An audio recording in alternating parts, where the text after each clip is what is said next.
अस्सलाम वालेकुम। आज के लेक्चर में हम क्वेश्चन नंबर 6 जो है वो डिस्कस करेंगे। क्वेश्चन नंबर 6 से क्वेश्चन नंबर 10 तक जितने भी नेक्स्ट क्वेश्चंस हैं उनका सेम ही मेथड है।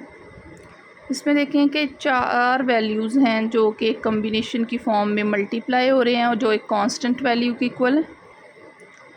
इसमें भी हम क्या करेंगे, पहले इस इक्वेशन को रीअरेंज करेंगे, फिर उसको y के इक्वल पुट करके वहाँ से नेक्स्ट उसका सोल्यूशन फाइंड करेंगे। सबसे पहला हमारा स्टेप जो है वो हम 24 को भी इक्वल की दूसरी साइड पे लेके इस पूरी इक्वेशन को इक्वल टू 0 लिख देते हैं। -24 प्लस का था, दूसरी साइड पे जाके माइनस हो गया, बाकी की जो पूरी टर्म्स है एज इट इज़ है इक्वल टू 0 लिख दिया। नेक्स्ट जो है वो रीअरेंज करने लगे हैं इस इक्वेशन को। इसको रीअरेंज इस तरीके से करेंगे कि हम दो का कम्बिनेशन आपस में इस तरह इकट्ठा लिखेंगे ताकि उनको आपस में ऐड करें तो उनके आंसर सेम आएँ। उसमें जो कांस्टेंट वैल्यू है लाइक दिस, इसमें 1 है और इसमें 4 है, इन दोनों को ऐड करें 1 + 4 5 आ जाएगा और 2 + 3 = 5 आ जाएगा। ये काम हम क्यों करते हैं या इस तरह इक्वेशन क्यों रीअरेंज करते हैं वो नेक्स्ट आपको पता चल जाएगा। ये देखिए जैसे मैंने लिख दिया 1 + 4 = 2 + 3 कि 1 + 4 = 5 एंड 2 + 3 = 5, दोनों का 5 है। तो हम इस कम्बिनेशन के साथ ये कम्बिनेशन लिख देंगे और इसके साथ ये कम्बिनेशन लिख देंगे। बस इसमें हमने यहाँ पे इक्वेशन रीअरेंज की, x+1 के साथ x+4 लिख दिया, x+2 के साथ x+3 लिख दिया, -24 as it is equal to 0। अब इन दोनों टर्म्स को मल्टीप्लाई कर देंगे और फिर इन दोनों टर्म्स को मल्टीप्लाई कर देंगे। ये मल्टीप्लाई हो रही है ना आपस में। देखिए x के साथ मल्टीप्लाई होगा x², x4 के साथ 4x + x और +4। फिर यहाँ पे x के साथ मल्टीप्लाई होगा। जब वेरिएबल्स आपस में मल्टीप्लाई होते हैं उनकी पावर्स ऐड होकर लिखी जाती है, x की पावर 2 आ जाएगी, x फिर 3 के साथ 3x आ गया, 2x के साथ +2x आ गया, फिर प्लस और 2 3 6 आ गया, -24 = 0। यहाँ पे देखिए x² और ये दोनों x की हैं, आपस में ऐड हो जाएंगी, 5x + 4 आ गया, ये x² है, ये दोनों आपस में ऐड हो जाएंगी, 5x + 6 -24 = 0। हमने जो है इसको रीअरेंज इसलिए किया था कि ये वाली टर्म यहाँ तक जो है वो हमारे पास सेम आ जाएगी दोनों में। यहाँ पे देखिए x² + 5x और यहाँ पे भी x² + 5x। ये जो पहली वाली 2 टर्म्स हैं वो दोनों में सेम है, ठीक है। इसको अब हम y के इक्वल पुट करके इसको हम क्वाड्रेटिक इक्वेशन नेक्स्ट बना सकते हैं, ठीक है। यहाँ पे देखें पुट कर दिया हमने x² + 5x की जगह y, ठीक है। इसे इक्वेशन नंबर 1 का नाम दिया। ये हमने सपोजिशन की है। जहाँ पे x² है, x² + 5y है, वहाँ पे y पुट कर दिया, यहाँ पे y + 4 बन गया, यहाँ पे y + 6 बन गया, -24 = 0 आ गया। अब देखें ये दोनों टर्म्स आपस में मल्टीप्लाई हो रही हैं तो y के साथ मल्टीप्लाई होगा, y² आ जाएगा, y 6 के साथ 6y और ये 4y आ जाएगा और +6 × 4 24 और -24। ये दोनों एक प्लस का एक माइनस का आपस में क्या हो जाएंगे, कैंसिल हो जाएंगे और ये हमारे पास = 0 लिख दिए। बाकी क्या बच गया, y², ये दोनों y की हैं तो आपस में एडिंग होके +10y आ जाएगी = 0। नेक्स्ट देखिए, अब इन दोनों में से y कॉमन आ रहा है तो y कॉमन ले लेंगे, बाकी क्या बचेगा, y + 10 = 0।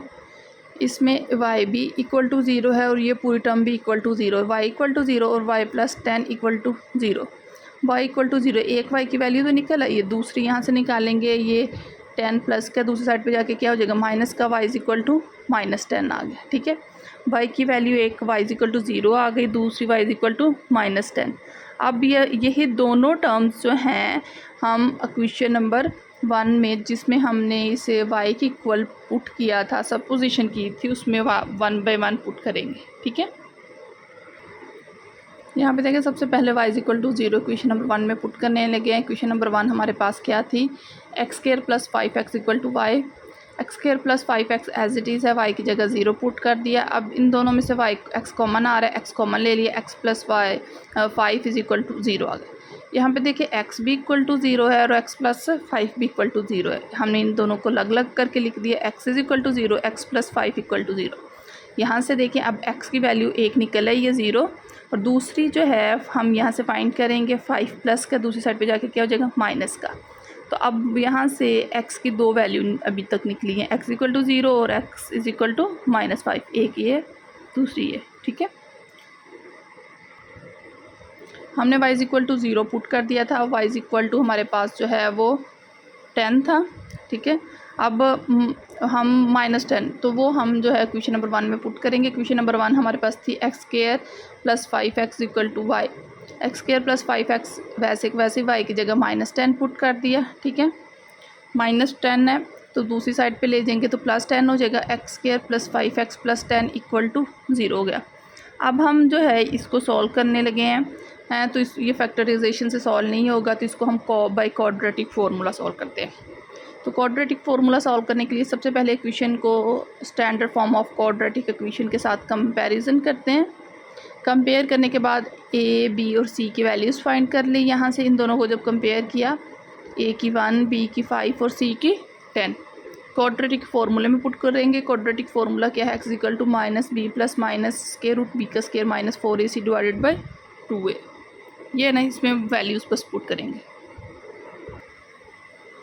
यहाँ पे देखें x इक्वल टू हमने b की a और c इन सब की बस इस स्टेप में वैल्यूज़ पुट की हैं। उसके बाद इसका सोल्यूशन करेंगे, फाइंड सिंप्लीफाई करेंगे। 5 एज इट इज़ आएगा, 5 का स्क्वायर 24 हो गया, -10 मल्टीप्लाई बाई 4 40 हो गया, -1 प्लस माइनस इन दोनों को ये भी प्लस माइनस हो रहे हैं, माइनस करेंगे तो -15 आ जाएगा डिवाइडेड बाई 2।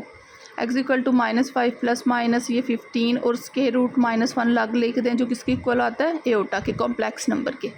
ये हमने प्रीवियस क्वेश्चंस में भी किया है, तो सेम वैसे ही है। इसको मैंने स्क्वायर रूट 15 लग लिख दिया और स्क्वायर रूट -1 उसको इक्वल टू एओटा लिख दिया, ठीक है, और डिवाइडेड बाई 2। यहाँ पे देखिए 2 आंसर्स ये आ गए हैं, 2 पीछे फाइंड किए थे, 2 ये आंसर्स। तो हमारे पास जो है x के 4 आंसर्स थे।